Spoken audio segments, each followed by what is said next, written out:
자, 청년 시절은 여러분이 굉장히 자기들의 생각이 사실은 많이 있는 시기예요.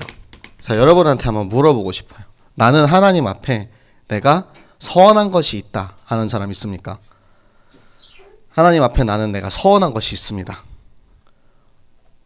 네, 있는 친구도 있어요. 하나님 앞에 서원을 하는 거는 뭐 어려운 건 아니에요. 우리가 막 한나처럼 꼭 내가 아들을 주시면 내가 하나님께 그 아들을 바치겠나이다, 막 이런 이제 그런 서원이 아니더라도 많은 서원들을 우리가 할 수 있습니다. 근데 청년 시기에 우리가 하는 서원을 보면은 이제는 조금은 나의 현실에 대한 자각이 있어요. 여러분 나이쯤 되면은 이제 자기 객관화가 되거든요. 어렸을 때는 꿈이 굉장히 큽니다. 어렸을 때는 내가 뭔가 하고 싶은 것도 많고 할 수 있는 것도 되게 많을 거라고 생각해. 근데 이제는 대학교를 졸업하고 사회에 나가서 현실에 부닥치는 딱 여러분 시기가 되면은 그때부터 이제 현실을 깨닫기 시작해요. 그래서 점점 나를 객관화하는 거야. 아마 아직까지는 한비는 꿈을 꾸고 있을 수도 있겠네요. 네. 현실에 부딪히고 직장 생활을 하고 여러 가지 이제 사람들과의 관계를 맺어가면 갈수록 내가 꿈꾸던 그런 이제 아름다운 현실이 아닌 것들이 조금씩 이제 보여지기 시작하죠. 그러면서 나를 이제 찾아가기 시작하는 거예요. 나는 어떤 사람이고 나는 무엇을 할 수 있고 앞으로 무엇을 하면서 먹고 살아야 되는 그런 현실적인 고민도 하게 되는 그런 시기가 됩니다. 그러면은 이때 이제 두 가지로 저는 갈리는 것 같아요. 자, 이성과 감성입니다. 자, 냉철한 이성과 뜨거운 감성이 막 이제 충돌하는 시기가 돼요. 요즘 뭐 MBTI나 이런 걸 통해서 자기가 어떤 사람인지 잘 이렇게 좀 체크를 많이 합니다. 나는 약간 냉철한 이성파다. 나는 이성보다는 감성을 따라가. 나는 내 마음이 시키는 대로 해. 하는 감성파도 있어요. 여러분, 자, 이성파에 나는 속하는 것 같다 하는 사람. 나는 약간 감성보다는 좀 이성을 따라가는 편이다. 나는 좀 감성파다. 내 마음이 시키는 대로 간다. 네, 그쵸. 보통 이성과 감성으로 많이 갈려요. 그런데 이성과 감성을 우리가 그렇게 가를 수 있지만 여러분이 요거에 대해서 이제는 성경적인 기준을 가지고 이성과 감성에 대해서 알고 가야 돼요.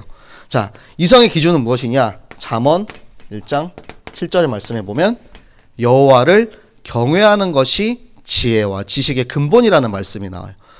잠언에 대해서 내가 지혜롭기 원하고 내가 이성적인 사람은 꼭 잠언을 읽어보시기 바랍니다. 잠언에서는 우리가 내가 생각하는 것보다 더 큰 하나님의 지혜를, 나를 초월한 하나님의 지혜를 보여주세요. 그래서 이성적인 사람들은 꼭 이 부분을 알아야 돼요. 그리고 감성적인 사람들은 우리가 말씀을 들었을 때 그 말씀 속에서 여러분의 감정이 뜨겁게 타올라야 돼요. 엠마오로 떠나던 그 두 제자가 하나님의 말씀을 듣고 우리가 그 말씀을 듣고 보니까 우리의 가슴이 뜨겁지 않았더냐라고 제자들이 막 이렇게 얘기를 해요. 내 감성이 막 열정이 막 불타올라가지고 나는 무엇이나 할 수 있어 이런 게 아니고 하나님의 말씀을 들었을 때 그 말씀을 듣고 내 안에 열정이 타올라서 그 힘으로 이제 내가 세상에 나가는 거예요. 그런데 이성과 감성이 사실은 하나씩 있는 거는 너무 이제 극단적인 경우고 공존을 해야겠죠. 이 이성과 감성이 잘 공존이 되는 사람들이 이제는 이것으로 24를 이루어 가야 됩니다. 균형을 잘 맞춰서 그 균형 속에서 24를 만들어 가는 거예요. 그러면은 거기에서 이제 하나님이 계속해서 하나씩 여러분들을 보여주세요. 그리고 이성과 감성의 여러분들이 균형을 잘 이루잖아요. 어디에 가서 무슨 일을 하든 사람들한테 칭찬을 받기 시작할 거예요. 아, 이 사람은 굉장히 규모가 있다. 이 사람은 굉장히 일을 잘한다. 이 사람은 뭔가 시켜놓으면 믿음직스럽다. 이런 것들에 대해서 나올 거예요. 왜? 균형이 잘 잡혀 있으니까. 근데 균형 잡혀 있는 것이 그냥 우리가 사회생활하면서 하는 것뿐만 아니라 말씀은 우리가 24가 되잖아요. 그러면은 그때부터 우리는 이것을 이제 개인화되었다라고 표현을 합니다. 자, 개인화된 다음에는 이제는 우리가 그 다음으로 한 걸음 더 나아가야겠죠. 자, 우리 하나님 말씀 사도행전 2장 17절 말씀. 사실 여러분들 제가 얘기하면 다 알 거예요.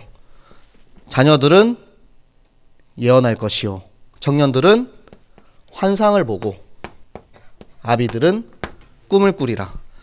자, 자녀들이 예언하고 청년들이 환상을 보고 아비들이 꿈을 꾸리라라는 말이 왜 나왔냐면 제일 어려운 거라서 나온 거예요.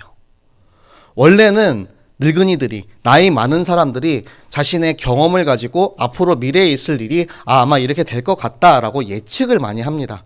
그리고 어린 친구들은 꿈을 많이 꾸죠. 그런데 지금 반대로 돼 있어요. 왜 그럴까요? 제일 어려우니까. 아이들이 예언하는 게 제일 어려워요. 아이들이 뭘 안다고. 근데 성령이 임하시면 할 수 있다라는 거예요. 청년들이 환상을 보기 왜 어려운지 아세요? 아까 말씀드렸다시피 현실을 너무 많이 볼 수밖에 없어. 이제는 내가 어렸을 때처럼 그렇게 막 꿈꾸며 살 수 있는 시대가 아니야. 나는 일도 해야 되고 내가 지금 직장도 다녀야 되고 내가 준비하고 있는 이런 것들도 있기 때문에 이것을 하나씩 단계적으로 밟고 나가야만 앞으로 미래를 살 수 있는데 지금 내가 그런 환상을 보고 그것을 따라가기에는 너무 현실적이 되어버렸단 말이에요. 그러니까 환상을 보기 힘들어.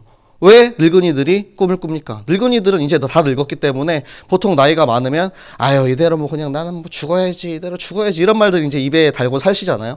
그런데 그들이 꿈을 꿀 수 있는 이유는 성령께서 우리에게 역사하실 때 25를 넘어선 24를 넘어선 25의 응답이 오기 때문입니다. 이것이 바로 하나님이 우리에게 주시는 제자화의 응답입니다. 자, 개인화와 제자화가 된 우리들은 그러면 어떤 응답을 향해서 나아가야겠습니까? 여러분들이 청년의 기도를 하셔야 돼요.